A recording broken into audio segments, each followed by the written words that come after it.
va voir dans cette capsule le sens de variation d'une suite.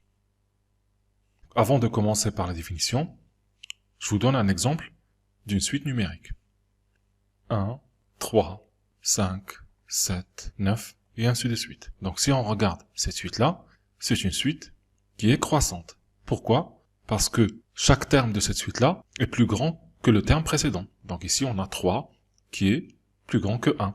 Après j'ai 5 qui va être plus grand que 3, 7 plus grand que 5, et ainsi de suite. Donc ça veut dire que si je regarde ici le terme UN et le terme suivant, UN plus 1, je vais avoir forcément le terme UN plus 1 qui va être plus grand que UN. Et on dit dans ce cas-là que cette suite-là est une suite croissante.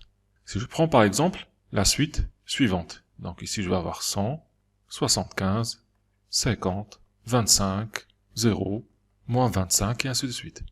Ici je vais avoir chaque terme qui va être inférieur au terme précédent. Donc ici je vais avoir 75 qui est inférieur à 100, 50 qui est inférieur à 75, 25 inférieur à 50, et ainsi de suite.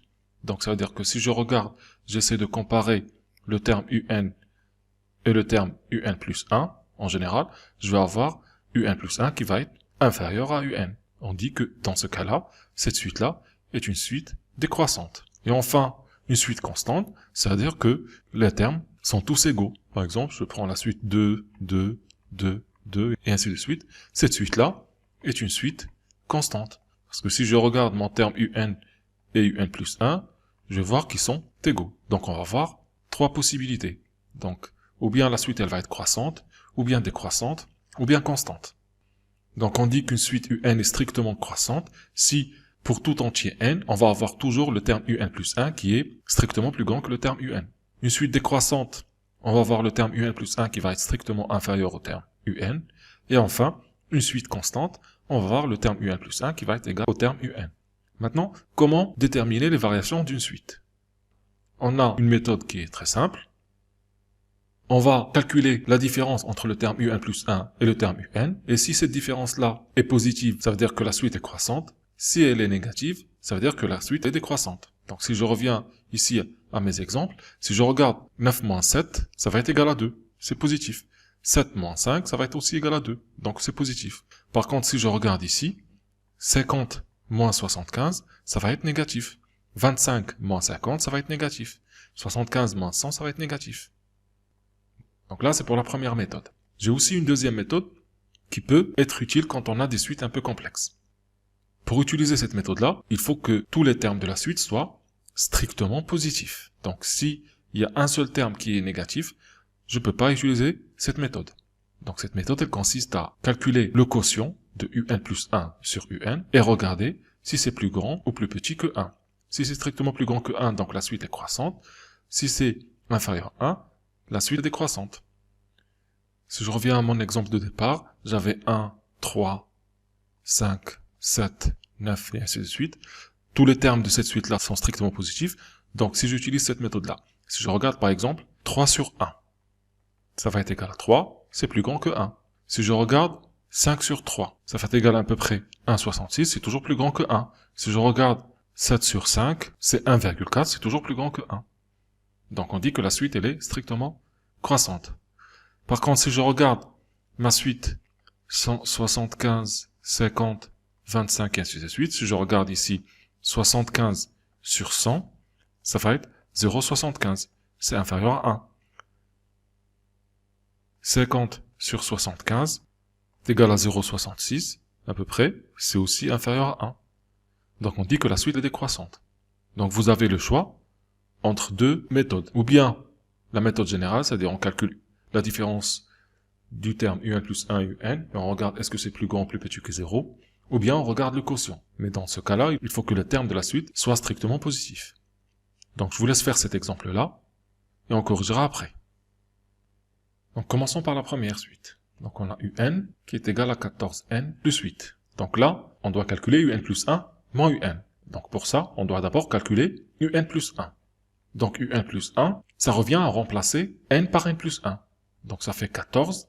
Donc ici j'ai N, je vais le remplacer. Comme ici, le N je l'ai remplacé par N plus 1, donc je fais la même chose ici. Donc ça nous fait, donc on met toujours entre parenthèses pour ne pas faire d'erreur, N plus 1 plus 8. Donc ici, n plus 1, n plus 1 ici. Donc on calcule 14n plus 14 plus 8, ce qui fait 14n plus 22.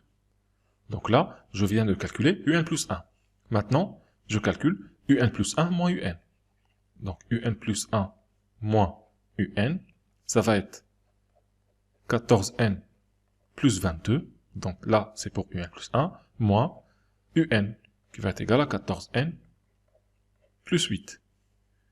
Donc, ça fait 14n plus 22, moins 14n, moins 8.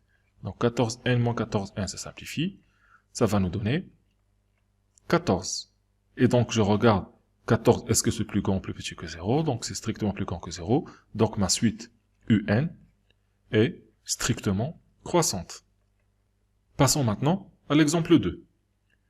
Donc, j'ai Vn qui est égal à 3n moins 2 sur n plus 1. Donc, je calcule Vn plus 1. Donc, je remplace n par n plus 1. Donc, ici, j'ai 3 fois n, donc ça va donner 3 fois n plus 1, toujours les parenthèses, moins 2, sur, entre parenthèses, n plus 1, ce qui fait 3n, plus 3 moins 2, ça fait plus 1, sur n plus 2. Maintenant, je calcule Vn plus 1 moins Vn, ça va donner 3n plus 1 sur n plus 2, moins 3n moins 2 sur n plus 1. Donc on va mettre tout sur le même dénominateur.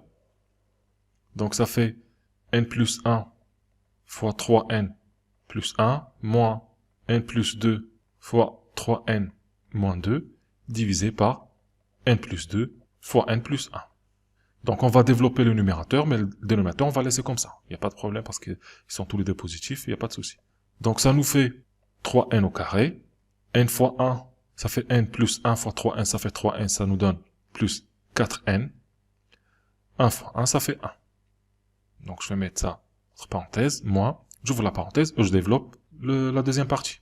Donc n fois 3n, ça fait 3n au carré. n fois moins 2, ça fait moins 2n. Et 2 fois 3n, ça fait 6n. Donc moins 2n plus 6n, ça fait 4n. 2 fois moins 2, ça fait moins 4.